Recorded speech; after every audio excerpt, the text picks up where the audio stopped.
מה הוא אומר את זה כמה שהוא דרך, עכשיו תשמעו טוב, כן, צריך להציג היגיון.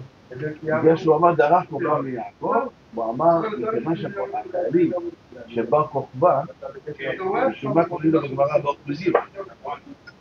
הם היו בזמן שהיו דוהרים, קודם כל בשביל להתקבל לצבא של חודאי. הוא התקבל לצבא שהאדם צריך להיות עם השיניים לעקור אצבע. וזה האצבע הכי שליטית ביד, בתוך היד. הבוין, אם אדם אין לו בוין, הוא לא יכול כמעט. ומכיוון שהוא אמר הוא כזה גיבור.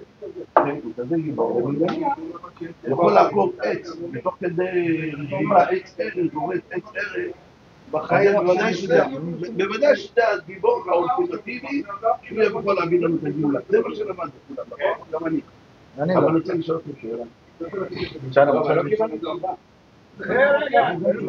מה זה? אני רוצה להבין, לא, רק סליחה, סדר עובדתי אחד, היה סנהדרין במדינה? היה סנהדרין?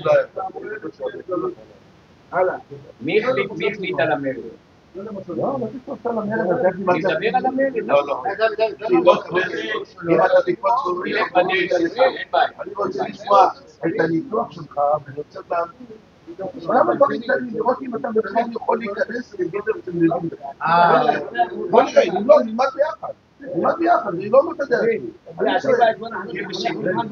אם אתה לא אומר את הדרך שלך אז מה נלמד ביחד? אני אלמד אותה אני מוכן, אני לא יודע כלום